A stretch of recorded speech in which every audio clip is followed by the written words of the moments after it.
अस्सलाम वालेकुम, मैं हूं अरबाब जहांगीर। आप देख रहे हैं मेरा यूट्यूब चैनल असली खबर विद अरबाब जहांगीर। उम्मीद है तमाम देखने वाले खैरियत से होंगे और the legend of Maula Jatt के फैंस के लिए बहुत ही इंपॉर्टेंट वीडियो है ये। बहुत इंपॉर्टेंट इसमें अपडेट्स हैं the legend of Maula Jatt के हवाले से, चूंकि आज the legend of Maula Jatt का 100th डे है। आज दिनों की century the legend of Maula Jatt मुकम्मल कर चुकी है।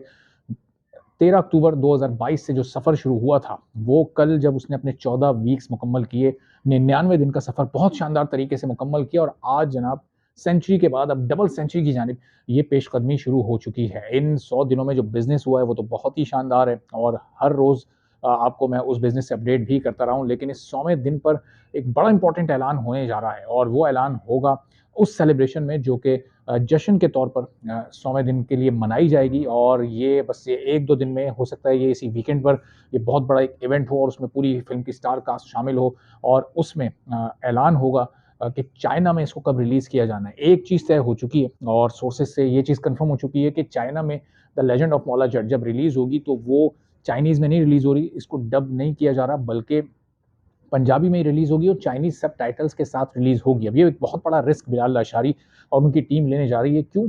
क्योंकि अगर ये चाइनीज़ में डब करके रिलीज़ करते तो ज़ाहिर है वहाँ लोगों को समझने में बड़ी आसानी होती और बहुत सारे लोकल्स भी इस मूवी को देखते वहाँ के और बहुत बिज़नेस ये वहाँ से करती। लेकिन कॉम्प्रोमाइज़ नहीं करते बिलाल लाशारी क्वालिटी पर, तो उन्होंने कहा कि जो फ़िल्म की एक्चुअल फ़ील है, वो मुतासिर हो सकती है किसी और लैंग्वेज में इसको डब करने से।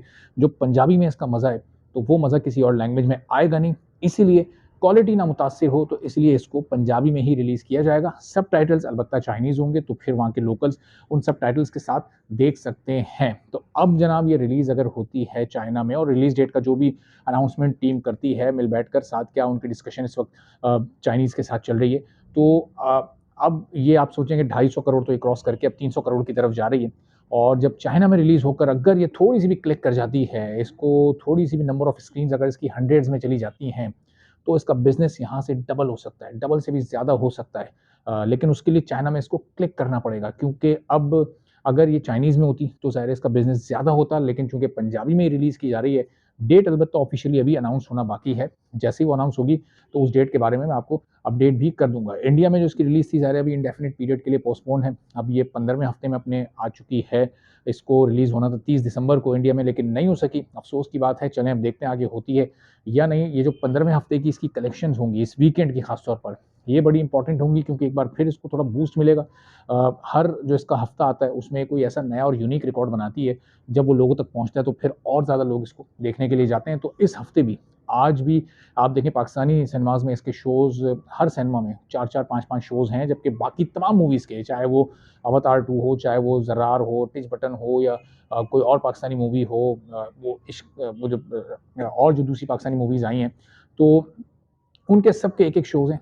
उन सब के शोज़ की जो तादाद मिलाकर बनती है, वो the legend of Maula Jatt को अभी भी हर सिनेमा में शोज़ मिले हुए हैं। तो इस वीकेंड की जो कलेक्शन होगी, वो फिर मैं आपको रोज़ाना की बुनियाद पर आने वाले दिनों में उससे मुताल्लिक अपडेट करता रहूँगा। फिलहाल आप इसकी जो 100 डे सेलिब्रेशन है, उसको एन्जॉय करें। देखते हैं ये इवेंट लाहौर में रखा जाता है, कराची में होता है, किस जगह पर ये इवेंट होता है, पूरी कास्ट इसमें शरीक होती है। चूँकि इवेंट के लिए ये भी पॉसिबिलिटी है, ज़ाहिर है इसको मुमकिन बनाया जाएगा कि जो पूरी कास्ट इस वक्त मुख्तलिफ प्रोजेक्ट्स में अगर कहीं इन्वॉल्व है तो उसकी अवेलेबिलिटी हो, ताकि सब लोगों को बुलाया जा सके और इवेंट में कहीं कोई मेन बंदा मिस ना हो। खासतौर पर फवाद खान या हमजा अली अब्बासी, मायरा खान, उमैमा मलिक और फिर जो दीगर पूरी सपोर्टिंग स्टार कास्ट है, फिर खुद बिलाल लाशारी, तो ये तमाम लोग जब मौजूद होंगे, फिर हमारा हिकमत जो प्रोड्यूसर हैं, तो फिर लोगों को भी ये इवेंट देखने में मज़ा आएगा। फिर उस इवेंट से खबरें भी अच्छी निकल कर आएंगी और फिर कुछ फैक्ट्स और फिगर्स भी मजीद आगे के लिए आ सकते हैं। उनकी प्लानिंग निकल कर आ सकती है कि आगे the legend of Maula Jatt को चाइना के अलावा कहाँ-कहाँ और रिलीज़ करने के बारे में सोचा जा रहा है और कौन-कौन सी और बड़ी मार्केट्स को कैप्चर करने का सोचा जा रहा है। यूके में जो अब तक ये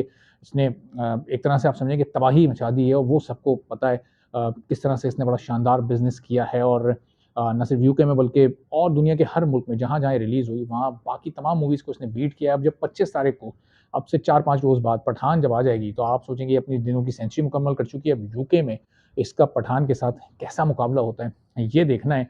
ज़ाहिर है कि वो नंबर ऑफ स्क्रीन्स के एतबार से एक बहुत बड़ी एक ह्यूज रिलीज़ होगी, लेकिन अब जो जिस तरह ये अपना मोमेंटम बना चुकी है, तो इस मोमेंटम के साथ ये कैरी करती है अपने उस मोमेंटम को और पठान की रिलीज़ से इसके जो इसका बिज़नेस, अब ज़ाहिर है कि 100 डेज़ के बाद थोड़ा-सा उसके पेस में फ़र्क तो आया, थोड़ा स्लो डाउन हुआ है, लेकिन क्या वो पेस अपना बरकरार रख पाती है या फिर पठान अपना इम्पैक्ट क्रिएट करती है और इसको भी मुतासिर करती है, ये बहरहाल आने वाले 1 हफ़्ते में सूरत हाल वाज़ेह हो जाएगी। तो आपको अपडेट मैं करता रहूँगा। चैनल पर नहीं है तो चैनल सब्सक्राइब कर लें, बेल आइकन प्रेस कर लें ताकि तमाम इन्फॉर्मेशन और तमाम ये जो खबरें हैं ये आप तक फ़ौरी और बर वक़्त पहुँचती रहें। मौला जेट के फिनोमिनल रिकॉर्ड और इसके जो रिकॉर्ड ब्रेकिंग स्ट्रीक चल रही है, इससे मुताल्लिक आपको अपडेट्स मिलती रहेंगी। इजाज़त दीजिए, अल्लाह हाफ़िज़।